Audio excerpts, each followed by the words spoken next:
je veux investir. Est-ce que je me débrouille seul ou est-ce que je me fais accompagner par un chasseur immobilier? À mes débuts, la question s'est posée et je suppose qu'il en est de même pour vous. Bonjour à tous, bienvenue dans cette nouvelle vidéo. Je suis Vincent Edmond, investisseur immobilier et entrepreneur depuis 2015 et surtout expert en colocation à haut rendement. Vous vous posez sûrement la question de faire vos recherches de biens seul ou au contraire de vous faire accompagner. Je vous donne les inconvénients et les avantages de ces deux options. Et surtout, je vous partage mon expérience dans cette nouvelle vidéo. En fait, ce que vous devez comprendre, c'est que tout dépend de vous. Pour vous décider, vous devez vous poser un certain nombre de questions. Quels sont vos objectifs immobiliers? Combien de temps est-ce que vous êtes prêt à y consacrer? Est-ce que l'idée de mettre les mains dans le cambouis, ça vous plaît? Ou alors, est-ce que toutes les phases de l'investissement vous attirent? Où sont vos points forts ou encore où voulez-vous mettre votre énergie, votre temps? C'est primordial. Ça peut paraître bête, mais pour moi, toutes ces questions sont indispensables.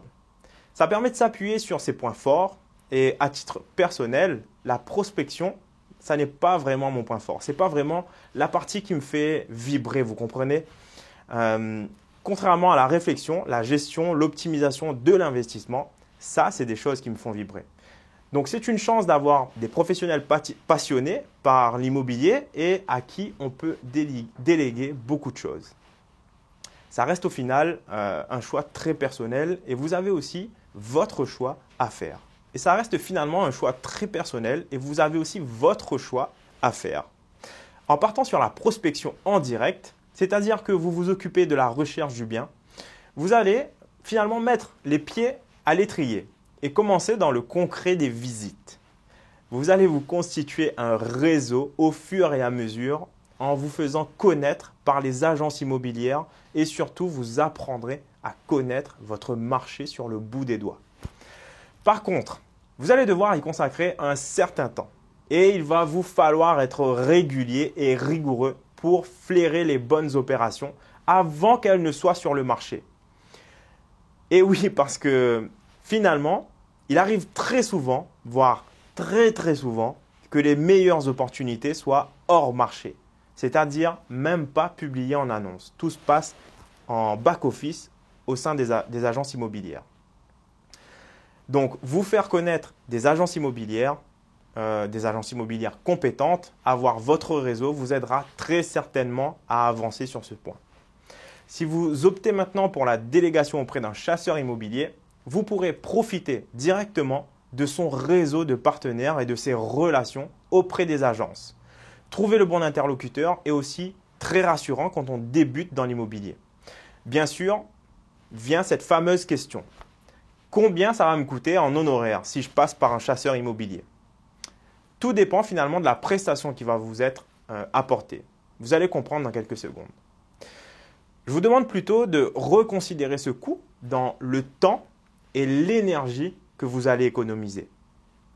Personnellement, je suis passé par des chasseurs sur toutes mes opérations. Pourquoi, vous allez me dire? Avant tout, parce que j'investis à distance.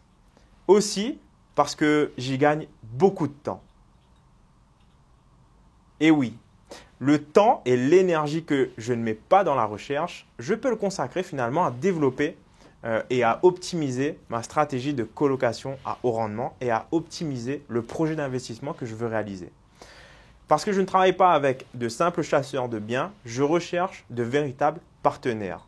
Un partenaire capable de mener de bout en bout mes investissements, de la prospection à la remise des clés. Je limite ainsi finalement les interlocuteurs et je profite de leur réseau d'artisans. Mais attention, la confiance n'exclut pas le contrôle. Pour bien déléguer, il faut maîtriser toutes les phases de l'investissement.